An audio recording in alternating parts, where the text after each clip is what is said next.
Hello everyone, welcome back to our channel. So మనకు NEET UG 2024 examination అనేది నిన్న complete అయింది.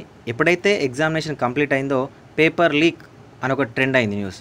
ఆ పేపర్ లీక్ అవ్వలేదు అని ఎన్టీఏ క్లారిటీ ఇచ్చే లోపు ఇంకొక న్యూస్ ప్రజెంట్ వైరల్ అవుతుంది. అదేంటంటే క్వశ్చన్ బుక్లెట్స్ అనేవి తారుమారైపోయాయి. ఓకేనా, క్వశ్చన్ బుక్లెట్స్ అనేవి సెలెక్ట్ చేసిన క్వశ్చన్ బుక్లెట్ కాకుండా వేరే క్వశ్చన్ బుక్లెట్స్ని ఇచ్చారు. 2 టైప్స్ ఆఫ్ క్వశ్చన్ బుక్లెట్స్ ఇచ్చారు కాబట్టి ఎగ్జామ్ రీకండక్ట్ చేస్తారా అని అడుగుతున్నారు. రీకండక్ట్ చేసే అవకాశం ఉంది అని కూడా ప్రజెంట్ న్యూస్ అనేది వైరల్ అవుతూ ఉంది. చాలామంది తక్కువ మార్కులు వచ్చిన స్టూడెంట్స్ అందరూ కూడా ఎగ్జామినేషన్ కండక్ట్ చేయాలనే కోరుకుంటారు. ఎక్కువ మార్కులు వచ్చిన వాళ్ళు రీకండక్ట్ చేయొద్దని కోరుకుంటారు.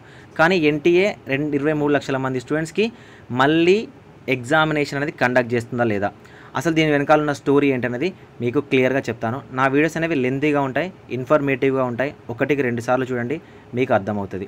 దాదాపుగా 23 లక్షల మందికి పైగా ఎగ్జామినేషన్కి సంబంధించిన డేటా అనేది, కాబట్టి చాలా సెన్సిటివ్ మ్యాటర్. కాబట్టి ఎన్టీఏ దీని మీద ఏ నిర్ణయం తీసుకోబోతుంది అనేది నేను చెప్తాను.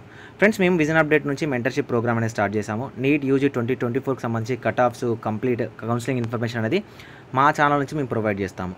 ఎవరైనా ఇంట్రెస్టెడ్ క్యాండిడేట్స్ ఉండి పర్సనల్గా నాతో మాట్లాడాలి, మెంటర్షిప్లో జాయిన్ అవ్వాలనుకుంటే డిస్క్రిప్షన్లో ఉన్న వాట్సాప్ నెంబర్ని కాంటాక్ట్ అవ్వండి. మీరు మనీ పే చేసి మెంటర్షిప్లో జాయిన్ అవుతే మీరు కాలేజ్లో జాయిన్ అయ్యేంత వరకు మీకు ఒక ఫ్యామిలీ మెంబర్ లాగా ప్రతిదీ ఎక్స్ప్లెయిన్ చేయడం జరుగుతుంది. 2023లో చాలామంది స్టూడెంట్స్ని మేము గైడ్ చేయడం జరిగింది. మొత్తం వీడియో చూసిన తర్వాత మీ అభిప్రాయం ఏంటనేది కింద కామెంట్ సెక్షన్లో కామెంట్ చేయండి. ఫ్రెండ్స్, మనకు ఇండియా మొత్తం ఓకేనా, నీట్ ఎగ్జామినేషన్, నీట్ యూజీ 2024 ఎగ్జామినేషన్కి సంబంధించి సెలెక్ట్ చేసిన కోడ్ వచ్చేసరికి QRST. ఓకేనా, QRST గ్రిడ్ పేపర్ ఏదైతే ఉందో దాన్ని సెలెక్ట్ చేశారు. కానీ కొన్ని సెంటర్స్లలో, కొన్ని స్టేట్లలో ఏంటంటే MNOP నగ్ను పేపర్ ఏదైతే ఉందో దీన్ని స్టూడెంట్స్ అటెంప్ట్ చేయడం జరిగింది. ఓకేనా, ఇప్పుడు ఏంటి అంటే 2 టైప్స్ ఆఫ్ బుక్లెట్స్ కదా, క్వశ్చన్స్ సేమ్ ఉంటాయా అంటే క్వశ్చన్స్ సేమ్ ఉండవండి. ఓకేనా, ఒక బుక్లెట్ సిరీస్లో ఉన్న క్వశ్చన్స్ సేమ్ ఉంటాయి, కానీ కంప్లీట్ చేంజ్ ఉన్న సిరీస్లో ఉన్న వాటికి, బుక్లెట్స్లో ఉన్న వాటికి క్వశ్చన్స్ అనేవి సేమ్ ఉండవు. మనకు చాలామంది స్టూడెంట్స్ రాసింది ఏంటంటే QRST ఆల్మోస్ట్ 95%, 99% ఇదే రాశారు. కొంతమంది స్టూడెంట్స్ కొన్ని స్టేట్లలోనే రాశారు. ఆ కొన్ని స్టేట్లు పక్కన పెట్టండి, మన తెలుగు రాష్ట్రమైన కొమరంభీం ఆసిఫాబాద్లో, తెలంగాణలోని కొమరంభీం ఆసిఫాబాద్లో ఒక సెంటర్లో MNOP బుక్లెట్ని స్టూడెంట్స్ రాయడం జరిగింది. ఓకేనా, ఎగ్జామ్ రాసేసారు, అయిపోయింది, ప్రశాంతంగా బయటకు వచ్చేసారు. వచ్చిన తర్వాత నేను నిన్న మీకు ఆల్ ఆన్సర్ కీస్ అని ఒక క్వశ్చన్ పేపర్ని షో చేశాను. ఆల్రెడీ వీడియో వైరల్ కూడా ఉంది. ఆ వీడియో చూడండి. ఆ క్వశ్చన్ బుక్లెట్ ఏదైతే ఉందో అది వైరల్ అయింది, మొత్తం వైరల్ అయింది. ఎందుకంటే అది ఫస్ట్ క్వశ్చన్ పేపర్ అనమాట, విత్ క్వశ్చన్స్ విత్ ఆన్సర్స్. ఆ క్వశ్చన్ పేపర్ని యూజ్ చేసుకొని మీరు ఏ క్వశ్చన్ బుక్లెట్నైనా చెక్ చేసుకోవచ్చు మీ క్వశ్చన్స్ని. అయితే అక్కడ చెక్ చేసుకున్నప్పుడు అది మనకి ఏంటంటే QRST, ఓకేనా, QRST సిరీస్లో ఉన్న క్వశ్చన్ బుక్లెట్.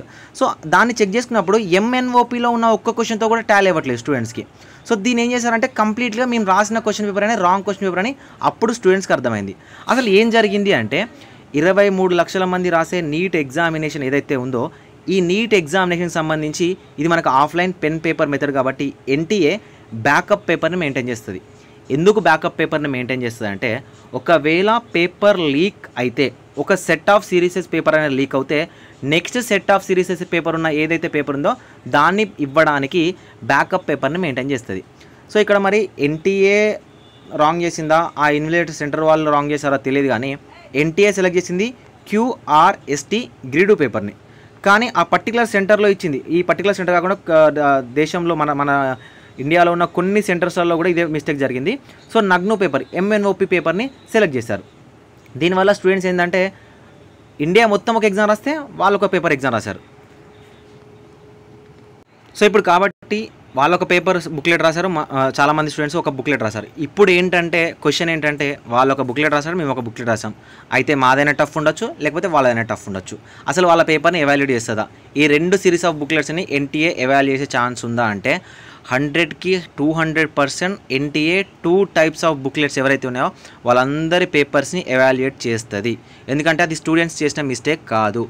కాబట్టి ఎవరైతే MNOP రాసిన స్టూడెంట్స్ ఎవరైతే ఉంటే వాళ్ళు కూడా టెన్షన్ పడాల్సిన అవసరం లేదు. ప్రతి ఒక్కరికి కూడా పేపర్ని ఎవాల్యుయేట్ చేస్తుంది. అయితే ఇక్కడ ఉన్న క్వశ్చన్ ఏంటంటే, ఒక పేపర్ డిఫికల్ట్గా ఉండొచ్చు, ఒక పేపర్ ఈజీగా ఉండొచ్చు. ఒక పేపర్ డిఫికల్ట్గా ఉంటే వీళ్ళకి అన్యాయం చేసిన వాళ్ళు అవుతారు, ఒక పేపర్ ఈజీగా ఉంటే వాళ్ళకి మంచి జరిగిన వాళ్ళు అవుతుంది. మరి వీళ్ళని ఎలా ఒక లెవెల్కి పట్టుకొస్తుంది అంటే, ఒకవేళ క్యూఆర్ఎస్టీ కాకుండా ఎంఎన్ఓపి రాసిన క్యాండిడేట్స్ ఎక్కువ శాతం ఉన్నారనుకోండి, ఫర్ ఎగ్జాంపుల్ ఎక్కువ శాతం వీళ్ళే ఉండి వీళ్ళకి అన్యాయం జరుగుతుందని వీళ్ళకి ఇలా కోర్టుకు వెళ్తే, సో ఎన్టీఏ చేసే నెక్స్ట్ ఏంటంటే రీఎగ్జామినేషన్ అస్సలు కండక్ట్ చేయదు, 100కి 200% కండక్ట్ చేయదు. పేపర్ నార్మలైజేషన్ చేస్తుంది. పేపర్ నార్మలైజేషన్ ఏంటంటే మనకు కంప్యూటర్ బేస్డ్ టెస్ట్ ఉంటాయి కదా, షిఫ్ట్ వైజ్ ఉంటాయి. ఒక రోజులో 3 ఉంటాయి, ఓకేనా? ఒక రోజులో 3 ఉంటాయి, నెక్స్ట్ డే ఒకటి ఉంటుంది. ఒక షిఫ్ట్లో టఫ్ రావచ్చు, ఒక షిఫ్ట్లో ఈజీగా రావచ్చు. సో కాబట్టి ఏం చేస్తుందంటే అన్ని షిఫ్ట్లో వచ్చిన స్టూడెంట్స్ అందరికి, ఎగ్జామ్ రాసిన అందరికీ కూడా న్యాయం చేయడానికి నార్మలైజేషన్ మెథడ్ని యూజ్ చేస్తారు. జనరల్గా మనకు ఐఐటి జేఈ ఎంసెట్ ఎగ్జామినేషన్లో ఈ ప్రాసెస్ని యూజ్ చేస్తారు. ఒకవేళ ఎన్టీఏ గనక ఈ క్వశ్చన్ బుక్లెట్, బ్యాకప్ బుక్లెట్ ఏదైతే ఉందో ఇది ఒక సమస్యలాగా అవుతే వాళ్ళ పేపర్ కరెక్ట్ చేస్తుంది. నార్మల్గా క్యూఆర్ఎస్టీ, ఎంఎన్ఓపి, క్యూఆర్ఎస్టీ అందరి పేపర్, అందరి బుక్లెట్స్ని మనకు ఎవాల్యుయేట్ చేసిన తర్వాత డిఫికల్టీ లెవెల్లో ఏమైనా చేంజెస్ ఉన్నట్లయితే వీళ్ళందరినీ కూడా, ఓకేనా, వీళ్ళందరినీ కూడా నార్మలైజేషన్ చేస్తుంది, ఓకేనా. క్యూఆర్ఎస్టీ వీళ్ళందరినీ, ఎంఎన్ఓపి వీళ్ళందరినీ, సో వీళ్ళందరితో ఎవాల్యుయేట్ చేసి ఒక లెవెల్లోకి తీసుకొస్తుంది. ఫర్ ఎగ్జాంపుల్ ఎంఎన్ఓపి డిఫికల్ట్గా ఉందనుకుందాం, క్యూఆర్ఎస్టీ ఈజీగా ఉందనుకుందాం. ఈ 2 పేపర్లు ఏం చేస్తాయంటే ఒక లెవెల్కి పట్టుకొస్తుంది, ఓకేనా, ఒక డిఫికల్టీ లెవెల్ పట్టుకొస్తుంది. అలాంటప్పుడు ఏమవుతుందంటే ఎంఎన్ఓపిలో